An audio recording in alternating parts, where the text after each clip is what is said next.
Bonjour à tous, nouveau webinaire sur notre chaîne Cible Web Connect. Aujourd'hui, on accueille Maître Rachel Remy, qui est directrice du pôle e-commerce et marketplace au sein du cabinet Savoca, un cabinet d'avocats spécialisé dans le droit du numérique. Aujourd'hui, elle va nous présenter une présentation sur la mise en conformité juridique de votre site e-commerce, qui reviendra sur toutes les bonnes pratiques. Voilà, si c'est bon pour vous, Rachel, je vous laisse prendre la main. Oui, merci beaucoup. Bonjour à tous. Merci d'être présents ce matin pour notre webinaire. C'est la rentrée et c'est effectivement l'occasion de faire le point sur une thématique certes classique, mais toujours importante, sur la conformité juridique de votre site e-commerce. L'idée de ce webinaire, c'est de s'adresser à la fois tant aux professionnels qui se lancent dans l'aventure e-commerce, mais également aux professionnels qui sont plus aguerris, qui disposent déjà d'un ou plusieurs sites e-commerce et qui souhaitent faire un point sur sa conformité et leur conformité vis-à-vis de la réglementation française applicable. L'idée est de revenir, donc, comme vous l'avez compris, sur les grands enjeux juridiques en la matière, notamment sous forme de checklist, pour que vous ayez vraiment les grands points de conformité à vérifier en cette rentrée. Tout au long du webinaire, n'hésitez pas à poser vos questions sur le chat. J'essaierai d'y répondre soit au fur et à mesure, soit en fin de webinaire selon le timing. Et puis, si besoin, vous pourrez naturellement recontacter le cabinet AS et Cible Web d'ailleurs à l'issue de la présentation pour qu'on puisse poursuivre nos échanges en la matière. J'espère que tout va bien au niveau technique, que vous nous entendez bien et que la connexion est bonne. Je vous propose donc de démarrer. Effectivement, donc le cabinet Asavocat, donc qui est spécialisé en droit de la propriété intellectuelle et en droit du numérique. J'ai l'impression déjà que vous ne voyez plus mes slides, mais ça va sans doute revenir, les aléas du direct. Donc je vais quand même poursuivre. Donc effectivement, le cabinet AS qui est spécialisé en droit de la propriété intellectuelle et en droit du numérique avec différents pôles d'activité, notamment un pôle qui est vraiment dédié à la conformité au regard du droit de la propriété intellectuelle avec toute une activité marque, un pôle concurrence, un pôle RGPD et un pôle IT au sein duquel nous avons un pôle e-commerce et plateforme que j'ai le plaisir de diriger. Au programme donc de ce webinaire, quelques propos introductifs, un point rapide sur les mentions légales, puis sur les grands principes des conditions générales de vente et plus généralement, en réalité, vos obligations d'information précontractuelle. Un point aussi sur l'affichage des prix, les promotions et les soldes. Et enfin, on finira par évoquer la conformité de votre site au regard du RGPD.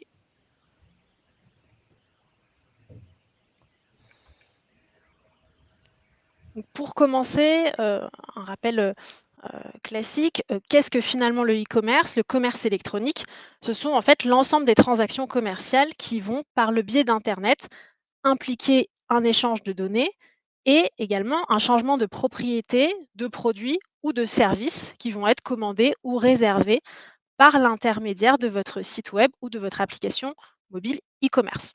On est donc sur de la vente à distance de produits ou de services qui peuvent être tant à l'égard d'un public de professionnels en B2B qu'à l'égard d'un public de consommateurs, avec effectivement une attention particulière qui est portée sur le consommateur, qui est la partie faible finalement du contrat. Vous êtes un professionnel, vous vous adressez à des clients consommateurs et donc partie faible qui doit être protégée.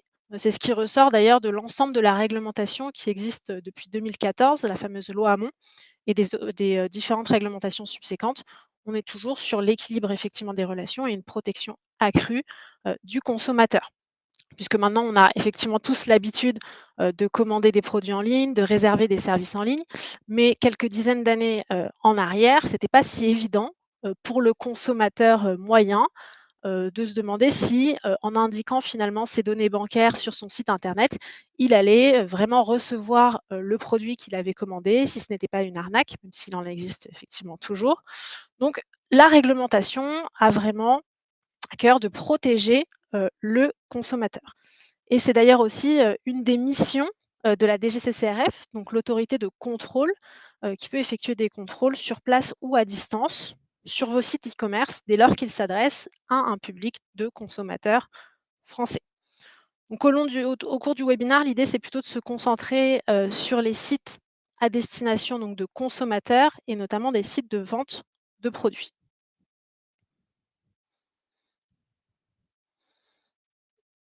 Enfin, pour terminer, la rapide distinction entre le modèle e-commerce, objet du webinaire d'aujourd'hui, et le modèle marketplace.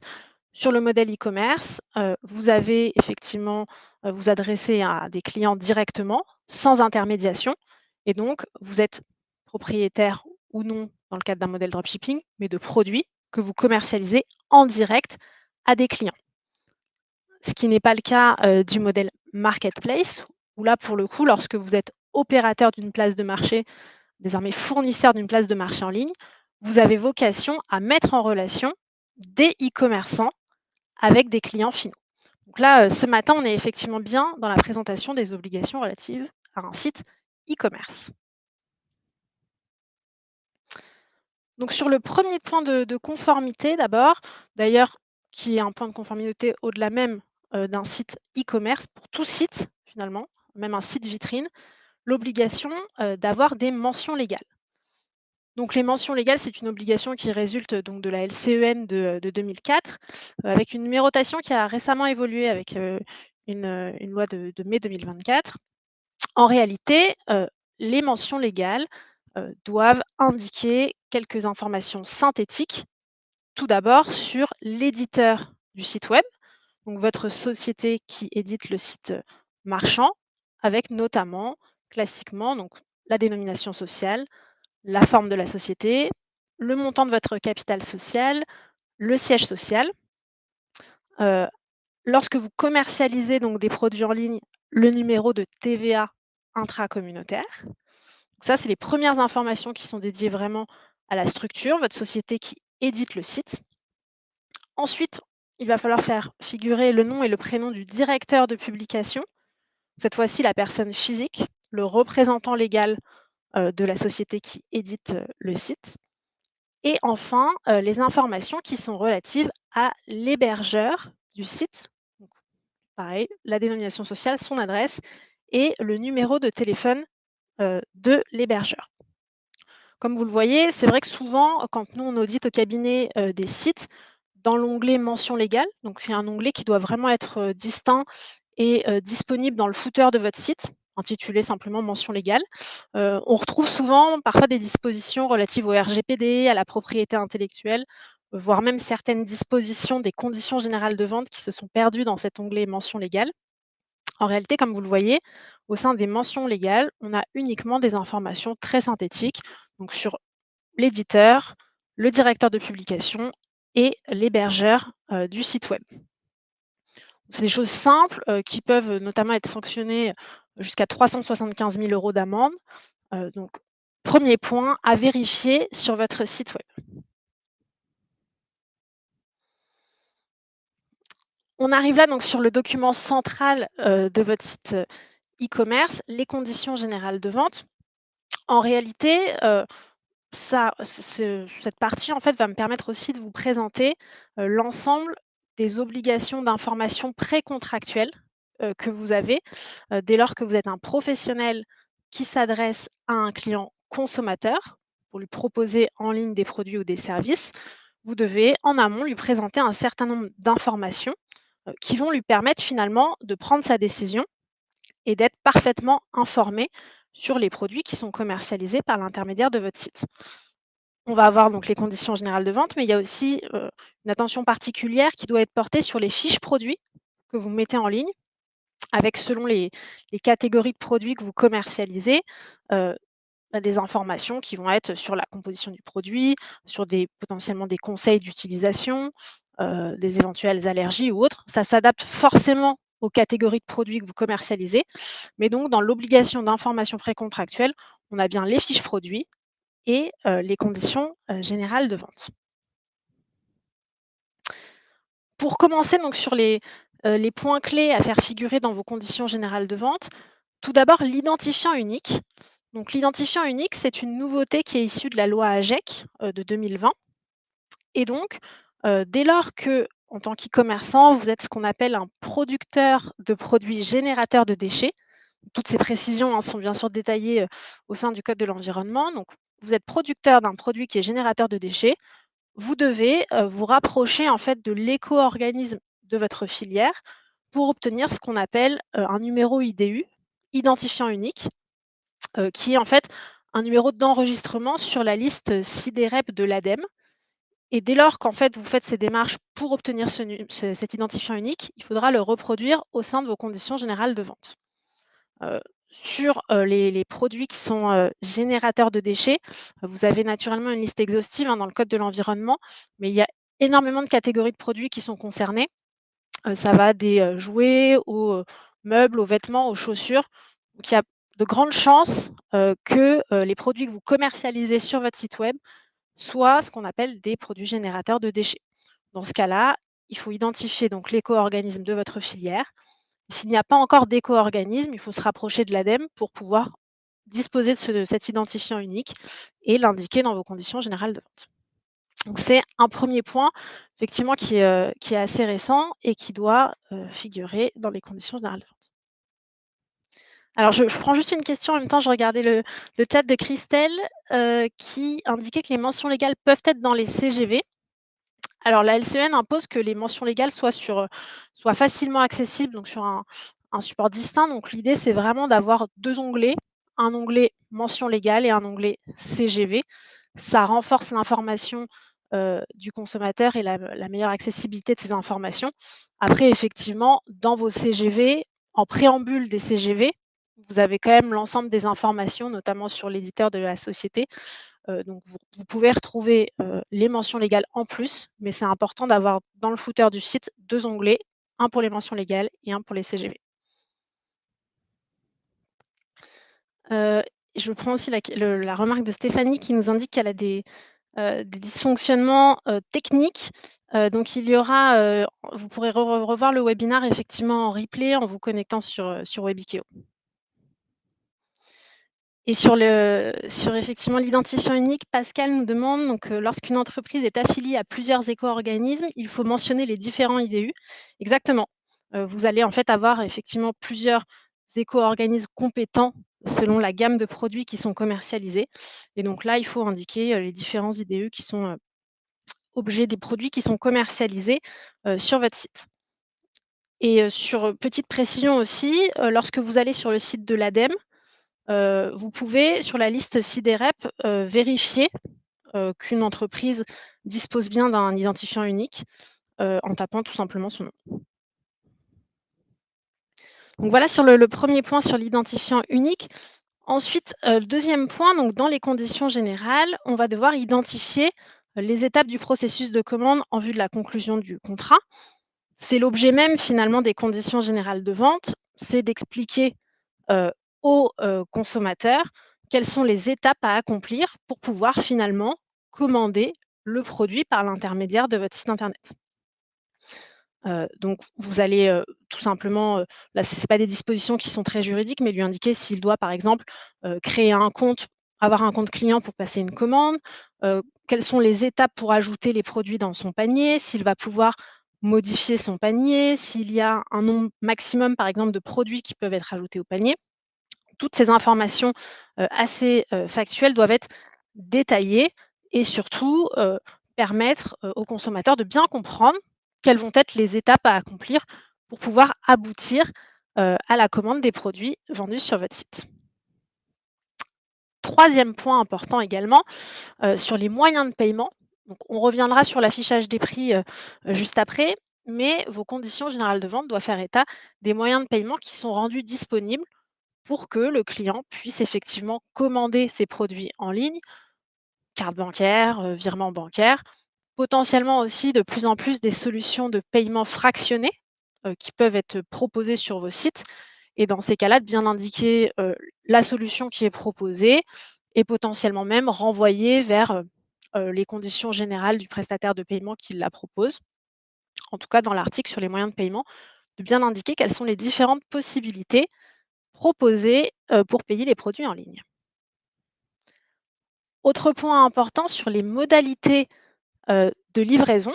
Donc, idéalement, ce qui peut être bien dans vos conditions générales de vente, c'est d'avoir une annexe, une politique de livraison qui va détailler finalement quelles sont, pareil, les étapes permettant d'opter pour la livraison via votre site internet, potentiellement la zone de livraison, les modes de livraison, avec les coûts afférents selon, soit effectivement la zone de livraison, soit des modes qui proposent des livraisons, express, ou non, à indiquer clairement, pour le consommateur, qui va passer une commande sur votre site. Peut-être 2 points d'attention particuliers sur les modalités de livraison. Le 1er, c'est que forcément, selon les types de produits que vous commercialisez, sur votre site, les modalités de livraison vont être plus ou moins complexes. Je prends un exemple, au cabinet, on accompagne plusieurs acteurs, qui commercialisent des produits alimentaires et des produits frais. Forcément, ça ne va pas être la même chose que pour commercialiser des vêtements ou des meubles. Dans le cas où, vous commercialisez des produits frais en ligne, que se passe-t-il si, le client, n'est pas chez lui lorsque la livraison a lieu? Tout ça, c'est des points qu'il va falloir anticiper dès le stade précontractuel, donc dès les conditions générales de vente. Vous n'allez pas effectivement, pouvoir demander au transporteur de mettre ses produits, classiquement à la poste, donc il va falloir anticiper, programmer potentiellement une relivraison, une représentation, de ces produits et dans ce cas-là, est-ce que ce sera une livraison qui sera à la charge du client consommateur? Est-ce que ce sera, pris en charge, par vous, professionnels? Donc voilà, c'est des questions opérationnelles, mais qu'il faut se poser finalement assez tôt avant de lancer, votre site e-commerce. Et enfin, un deuxième point de précision sur la livraison de manière générale, heu, un point qu'on relève souvent quand on audite les conditions générales de vente, de nos clients au sein du cabinet. Très souvent, figure encore la clause selon laquelle, le professionnel fait appel à un transporteur pour la livraison de ses produits et donc se dégage de toute responsabilité en cas de problème de livraison. Ça, vis-à-vis d'un client consommateur, donc dans des relations B2C, c'est une clause qui est abusive parce que le consommateur, n'a comme point de contact uniquement le e-commerçant. Donc concrètement, s'il y a un problème dans la livraison, le client consommateur va se retourner contre vous, e-commerçant. Charge à vous après, de vous retourner en cascade contre le transporteur. Mais en tout cas, pensez à bien vérifier, vos conditions générales de vente sur ce point-là parce que c'est une clause abusive qui figure très souvent, dans les contrats qu'on audite. Voilà sur les modalités de livraison. Autre point de conformité au sein de vos conditions générales de vente, les modalités de click and collect. Alors c'est vrai que c'est un mode qu'on retrouvait souvent, pendant le covid, mais qui a persisté. On a beaucoup de clients e-commerçants qui ont conservé en fait ce mode de mise à disposition des produits, parce que selon le secteur votre secteur d'activité, ça peut présenter, aussi, des avantages importants. Parce que ça permet, d'aller plus vite et puis surtout d'économiser aussi des frais de livraison. Donc si vous proposez effectivement, le click and collect, il va falloir, avoir une politique de click and collect, en tout cas des précisions, sur ce mode de mise à disposition au sein de vos conditions générales de vente. Alors juste, je reviens, donc j'ai une question de Morgane sur les délais de livraison. Les délais de livraison doivent-ils être indiqués à ce stade? Donc effectivement, les délais de livraison doivent être indiqués au plus tôt, dans le processus de commande. Donc soit, alors idéalement dans les CGV, sinon au plus tôt avant le paiement. Ce qu'il faut savoir sur les délais de livraison, c'est que si vous n'indiquez rien, sur, les délais, qui sont prévus, vous devrez proposer une livraison dans les 30 jours maximum, sauf effectivement disposition contraire qui aurait été, indiquée avant, le passage de la commande au client consommateur. Autre point également important, toujours donc dans ces obligations d'information précontractuelles qui figurent de fait dans vos conditions générales de vente, les coordonnées du médiateur de la consommation. Donc dès lors que vous êtes un professionnel qui commercialise des produits à un client consommateur, vous devez lui permettre d'entrer en contact avec un médiateur de la consommation, dès lors qu'il y a un litige. Ce qui sous-entend plusieurs choses. Déjà qu'en tant que professionnel, vous avez l'obligation, d'adhérer à un centre de médiation. Donc vous avez une liste des médiateurs de la consommation, qui est rendue disponible et actualisée de temps en temps sur les sites du service public. Donc premièrement, donc identifier un médiateur de la consommation. entrer en contact, avec lui, et après régularisation de l'adhésion auprès du médiateur de la consommation, donc une adhésion qui est payante, vous devrez indiquer les coordonnées du médiateur de la consommation compétent et les moyens qui vont permettre au consommateur de le saisir. Donc, le nom de l'entité, son adresse mail, son adresse et potentiellement le lien, par exemple, vers le formulaire de son site internet qui permet, au consommateur de formaliser une réclamation. C'est un point important, déjà parce que, heu, il faut donc anticiper l'adhésion au médiateur. C'est-à-dire que si vous envisagez de lancer votre site e-commerce, très prochainement, il faut anticiper ce point-là, se rapprocher d'un médiateur, adhérer pour pouvoir être en mesure de reproduire les coordonnées de ce médiateur au sein de vos CGV. Et ensuite, donc, le code de la consommation prévoit qu'en cas de manquement, à cette obligation, c'est une amende de 75 000 € qui est encourue. Ce n'est pas uniquement une sanction qui est théorique, puisque, et puis vous pouvez le voir, même sur le site de la DGCCRF, heu, la DGCCRF prononce régulièrement des sanctions en raison du seul manquement, à cette obligation, d'indiquer les coordonnées du médiateur de la consommation. C'est un point important, comme je vous l'ai indiqué, si vous envisagez prochainement de lancer votre activité e-commerce, à anticiper et si vous avez déjà un site e-commerce en ligne, de bien vérifier que vous avez désigné un médiateur et que ses coordonnées, figurent bien, au sein de vos CGV. Je reprends une question sur la livraison de Sophie. Donc la question est de savoir si le délai de livraison peut-il être supérieur à 30 jours si on le précise dans la politique de livraison? Oui, tout à fait.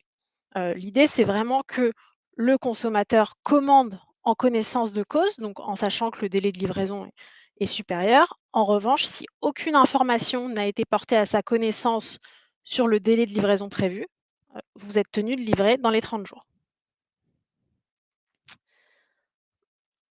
Autre point important à faire figurer, dans les conditions, générales de vente, les dispositions qui vont encadrer, les garanties légales, donc notamment la garantie légale de conformité et la garantie légale des vices cachés. D'abord sur la garantie légale de conformité, donc c'est une garantie qui s'applique uniquement en B2C et qui concerne le cas où le consommateur aurait reçu un produit différent du produit, qu'il a commandé, sur votre site internet. Donc il y a une différence, dans la conformité. On a une réforme de 2022 qui est vraiment, venue étendre, les moyens pour, engager les actions sur le fondement de la garantie, légale de conformité, notamment avec beaucoup de critères d'appréciation de la conformité.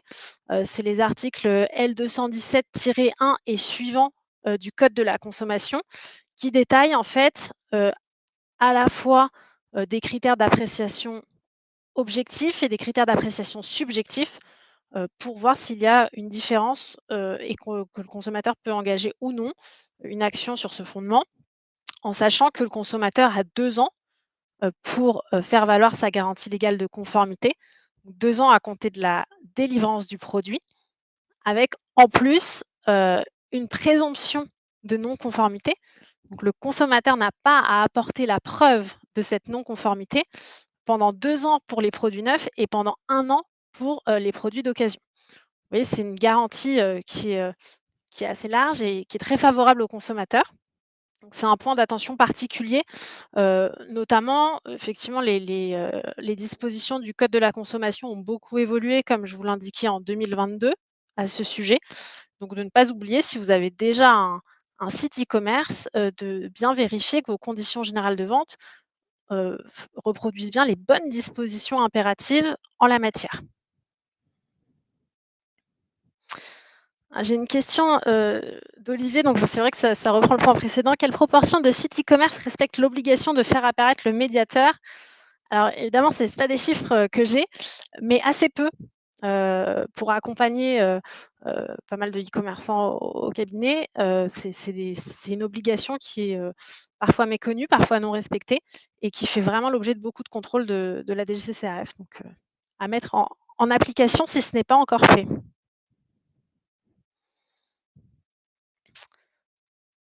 Autre point, donc je vous disais sur les garanties légales, je viens de vous parler de la garantie légale de conformité. On a aussi la garantie légale des vices cachés. Donc cette fois-ci, c'est une garantie qui s'applique, au-delà même des relations B2C, qui est dans les articles 1641 et suivants du code civil. Donc même si vous êtes en B2B, c'est une garantie, qu'il faudra mettre en œuvre et donc d'avoir des dispositions sur cette garantie au sein de vos conditions générales de vente. Là, on est dans une autre situation. Le produit qui est reçu par le client est bien conforme à sa commande, mais son usage normal est affecté, le vice caché. Donc le client a 2 ans à compter de la découverte du vice pour engager cette action sur le fondement de la garantie légale des vices cachés. Mais ici, c'est plus compliqué parce que la charge de la preuve repose sur le client. Donc c'est effectivement une garantie qui est moins souvent mise en œuvre, plus difficile, mais ça fait quand même partie, des dispositions, impératives à faire figurer dans vos conditions générales de vente. Comme vous l'avez compris, l'idée est que le client, alors là, pour la garantie légale des vices cachés, qu'il soit professionnel ou consommateur, mais notamment le consommateur, soit bien informé, de toutes les garanties qu'il a en commandant un produit à distance.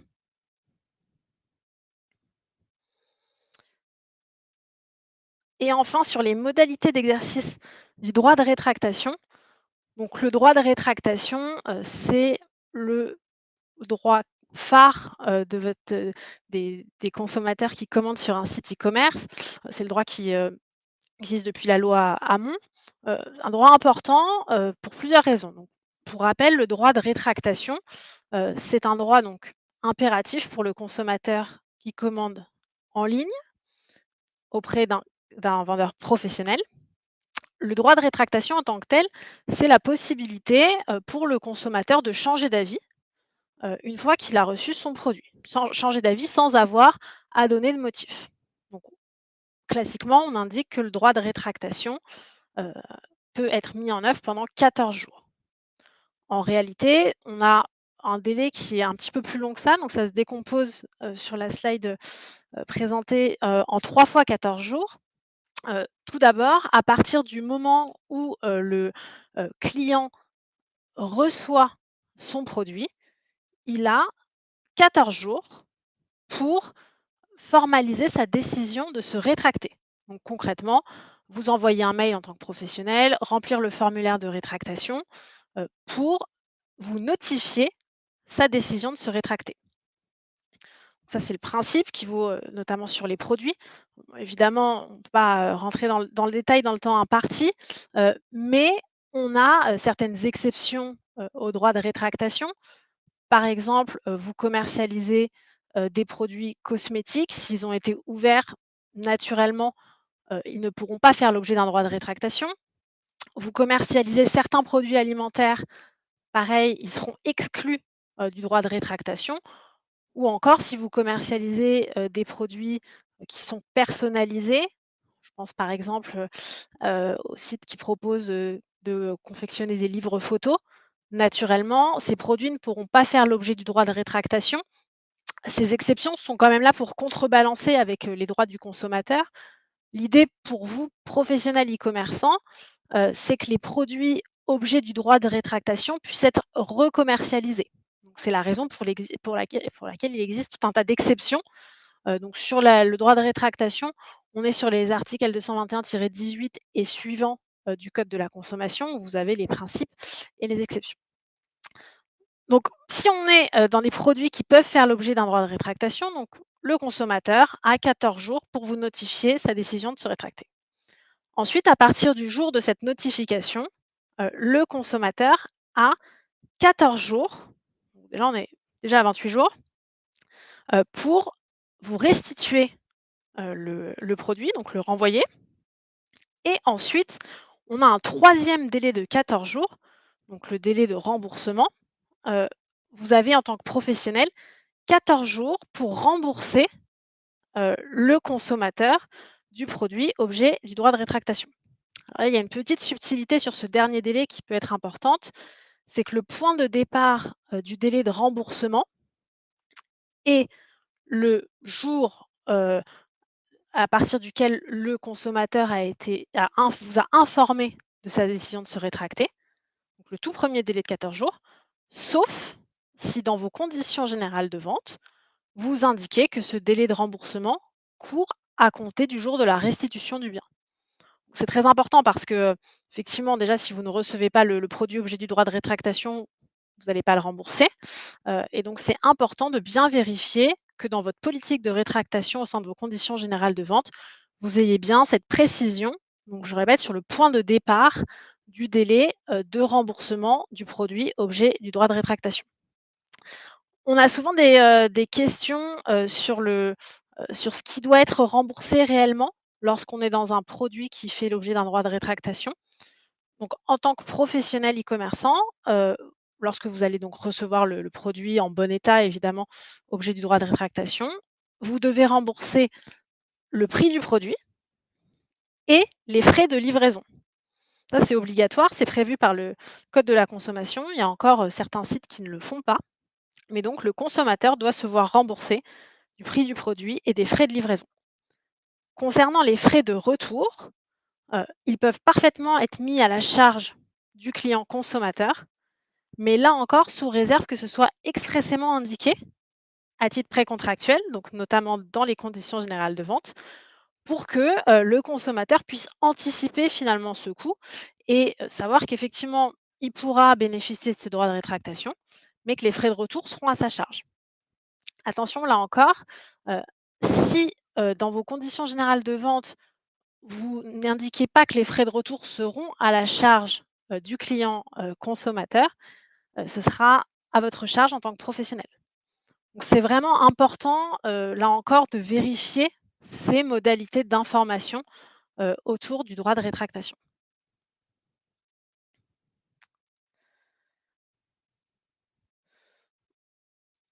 On arrive donc sur le point suivant. Donc on était vraiment là sur les obligations d'information précontractuelles, comme vous l'avez compris, qui sont retranscrites dans les conditions générales de vente. Autre point d'attention particulier sur votre site e-commerce, la politique tarifaire, les promotions et les soldes. Tout d'abord sur la politique tarifaire, donc sur l'affichage des prix, comme dans le cadre d'une boutique physique, le consommateur doit clairement comprendre quel est le prix des produits qui sont proposés en ligne sur votre site e-commerce. Donc, clairement comprendre, c'est-à-dire que vous n'allez pas indiquer, comme c'était le cas il y a quelques années, le prix en tout petit grisé dans une autre police. Ça doit aussi, il doit aussi résulter de la présentation des fiches produits, que le consommateur comprenne bien le prix du produit et potentiellement le prix des autres frais. Heu, je pense notamment à des options. On a certains sites e-commerce qui proposent des options de personnalisation. S'il y a un coût supplémentaire, le client doit pouvoir en prendre connaissance à ce stade, donc dès le stade précontractuel, encore une fois pour pouvoir prendre sa décision d'acheter, en toute connaissance de cause.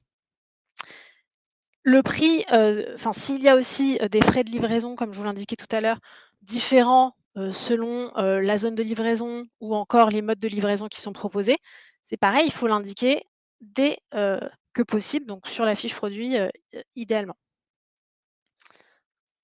Le prix, donc dès lors que vous vous adressez à un public de consommateurs, doit être affiché, TTC et la seule limite finalement, pour ne pas appliquer le prix qui est réellement affiché sur la fiche produit, c'est le prix dérisoire.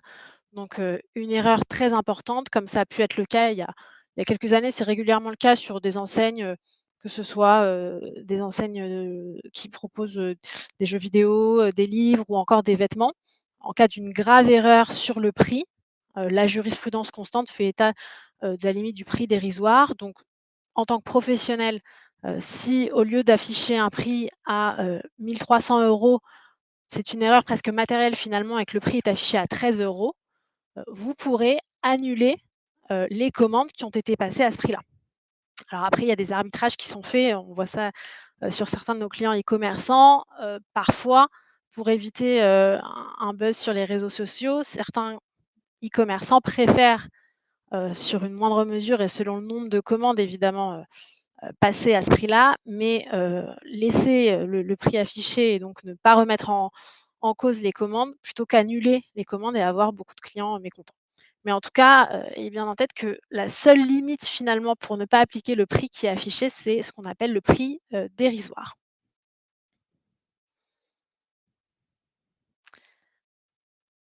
Donc là, on était effectivement sur l'affichage, du prix.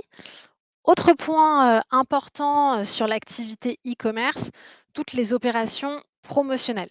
Donc les opérations promotionnelles qui sont à distinguer des soldes, j'y viendrai juste après. Donc sur les promotions, on est dans le cadre, d'un prix, promotionnel, enfin on va avoir le caractère promotionnel du prix, donc une remise.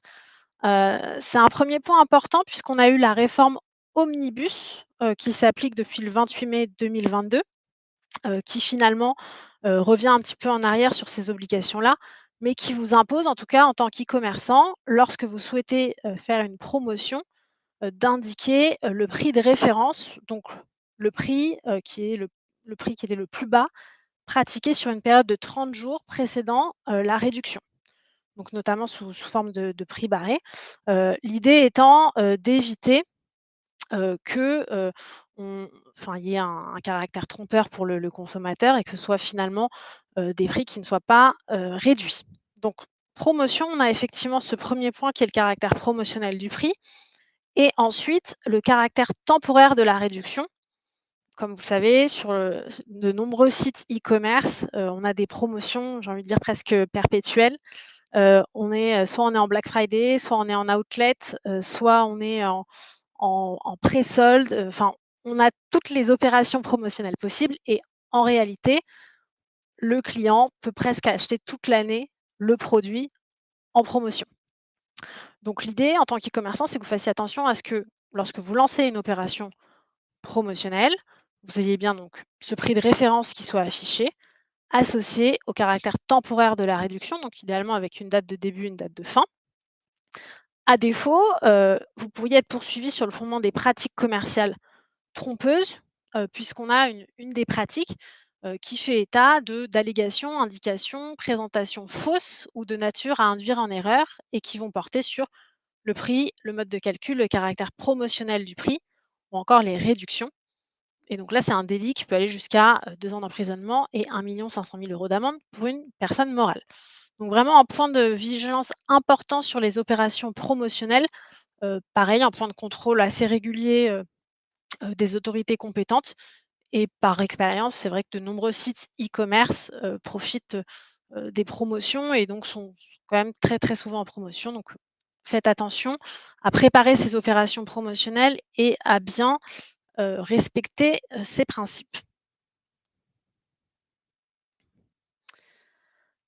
Je vous disais les promotions qui sont bien différentes des soldes, puisque là, les soldes, on est sur des périodes qui sont imposées. Donc on a 2 périodes, dans l'année et avec des dates qui sont, fixées par arrêté. Heu, Comme c'est le cas dans les boutiques, physiques, vos sites internet ne doivent pas faire mention, du terme solde ou toute expression, assimilée en dehors, de ces périodes. Donc, la veille des soldes, on n'a pas à avoir sur la 1re page de votre site, la bannière solde. Ça, c'est interdit. C'est des amendes qui peuvent aller jusqu'à 75 000 €, avec effectivement un point particulier, sur le fait que les soldes ont vocation à, écouler de manière accélérée le stock et donc qu'il ne peut, être, procédé à un approvisionnement spécial pour les soldes quelques jours avant. Les produits qui sont commercialisés en solde, doivent être en stock pendant au moins 30 jours avant la date de début des soldes. C'est pareil, ça fait partie des points qui doivent être anticipés si vous vous lancez dans l'aventure e-commerce avant les soldes, bien déterminer finalement les catégories de produits qui vont être soldés, d'avoir le stock nécessaire et ensuite en termes de communication et d'information, au moment venu, d'avoir effectivement une identification claire des produits soldés et des produits, non soldés.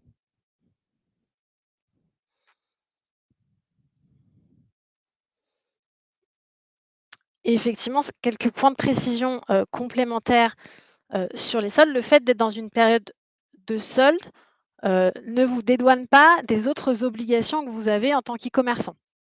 Par exemple, en ligne, même pendant les périodes officielles de solde, vous serez obligé de mettre en œuvre le droit de rétractation qu'on a vu tout à l'heure.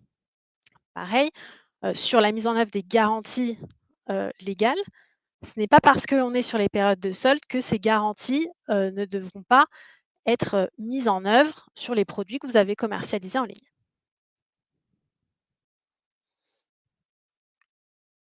Voilà sur ce point de conformité, donc sur les prix, les promotions et les soldes, je vois qu'il y a quelques questions. Malheureusement, il faut que je finisse la présentation dans les 5 minutes qui me restent, mais on verra si on peut les prendre en fin de webinaire ou en tout cas, n'hésitez pas à me recontacter à l'issue pour qu'on puisse en échanger. Et donc le dernier point, de ce webinaire, donc cette checklist de conformité de votre site, e-commerce, la conformité au RGPD. Donc l'idée, c'est pas non plus de dérouler l'ensemble des principes qui sont relatifs, à la conformité RGPD. Alors entre-temps, je crois que vous ne voyez plus les slides qui s'affichent. Je ne sais pas si, je peux les rétablir. Merci beaucoup Samuel. Donc sur la conformité RGPD du site, il y a certains points à vérifier, tout de suite, au-delà même de la conformité RGPD de votre structure et donc de vos règles de gouvernance, RGPD. Tout d'abord, on va avoir la politique de confidentialité, qui est un document supplémentaire, donc au même titre que les mentions légales et les CGV, qui doivent être facilement accessibles dans le footer, donc dans le bas de votre site internet sur des, onglets dédiés. Un onglet politique de confidentialité, donc, document que vous connaissez sans doute, mais qui, va présenter à l'ensemble des utilisateurs et des internautes qui, se rendent sur votre, site e-commerce, heu, quelles sont, les modalités de traitement de leurs données à caractère personnel. Donc en tant qu'e-commerçant, vous allez sans doute être responsable des traitements, qui sont réalisés par l'intermédiaire de votre, site e-commerce. Et donc l'idée de ce document est de présenter de manière claire aux différents internautes ce qui est fait de leurs données à caractère personnel, donc avec notamment, les finalités des traitements et les bases légales associées, les objectifs finalement, du traitement des données à caractère personnel réalisées par l'intermédiaire, de votre site. Par exemple, vous allez collecter des données à caractère personnel pour envoyer une newsletter. Vous allez collecter les données à caractère personnel, tout simplement pour exécuter le contrat, c'est-à-dire que exécuter la commande de produit qui est passée sur votre site web. Donc ça, ce sont les finalités du traitement. Un point, d'attention aussi particulier sur les catégories de données à caractère personnel qui vont être traitées, pour répondre à ces objectifs. Dans la politique de confidentialité toujours, d'avoir des dispositions sur les durées de conservation, de ces données, les destinataires des données et le point très important, le détail des droits qui sont mis à disposition, des personnes concernées, donc en application du RGPD, droit d'accès, droit à l'effacement, droit à limitation du traitement et la manière dont, les personnes concernées vont pouvoir exercer, leurs droits. Donc concrètement, heu, une adresse mail, qui peut être l'adresse mail de votre DPO d'ailleurs, si vous en avez désigné un, adresse mail et adresse postale ou lien vers un formulaire qui va permettre aux personnes concernées de vous contacter pour exercer ces droits. Autre point de conformité sur votre site, les mentions d'informations à faire figurer sous les formulaires. Donc dès lors que vous allez avoir un formulaire, de contact par exemple, un formulaire d'inscription, pour créer son compte, à ce stade-là, en tant que responsable de traitement, vous allez collecter des données à caractère personnel et donc il faut, avoir cette mention d'information, conforme au RGPD, qui va, le cas échéant, renvoyer vers, la politique de confidentialité. Et enfin, un dernier point de conformité sur, les cookies, donc avec effectivement une information, des personnes concernées sur les traceurs qui sont mis en œuvre et selon les types de cookies qui sont déployés sur votre site, avoir effectivement le consentement des personnes concernées. Voilà donc dans le temps imparti, les différents points de conformité que je souhaitais aborder avec vous ce matin. L'idée, c'est vraiment donc de refaire, le point, en cette rentrée, que vous soyez, comme je vous l'indiquais au début, porteur d'un projet e-commerce ou que vous ayez déjà, une activité. Ce qu'on dit toujours, c'est que effectivement, la conformité d'un site web va forcément être finalement un levier de confiance et donc de croissance. C'est aussi important, au-delà du fait de respecter la réglementation, de se mettre en conformité. Et donc au sein du cabinet AS, on a l'habitude donc d'accompagner, des e-commerçants sur, certaines missions, que ce soit donc au stade, du projet e-commerce, sous forme de consultation, d'ateliers dédiés donc à la présentation des obligations que vous avez en tant qu'e-commerçant, le cas échéant d'ailleurs avec les différences avec le modèle, marketplace. Ça, c'est un premier temps d'accompagnement. On accompagne aussi beaucoup d'acteurs du e-commerce sur tout ce qui va être, audit et diagnostic flash de vos sites, e-commerce et applications, mobiles. Également, sur la rédaction et la consolidation, des documents, donc les conditions générales de vente, les mentions légales, la politique de confidentialité et enfin, on accompagne aussi les e-commerçants sur la préparation et l'assistance, en cas de contrôle de la DGCCRF. Donc un grand merci en tout cas à tous pour votre attention. Je crois que, Samuel de Cible Web, souhaitait, conclure l'intervention. Tout à fait. Merci Rachel pour cette intervention et merci à tous les participants pour leurs questions. Nous, on aura le plaisir de se retrouver le 10 octobre à Montpellier avec Rachel et le cabinet AS pour la journée Cible Web Connect, un événement dédié au e-commerce et à l'IA, durant lequel AS Avocat présentera un cas client lors d'un atelier. Bon, merci à tous et puis n'hésitez pas à nous recontacter, sur ces sujets-là, ultérieurement pour que je puisse notamment répondre à vos dernières questions. Excellente Merci. journée à tous. Merci à tous. Bonne journée. Au revoir. Au revoir.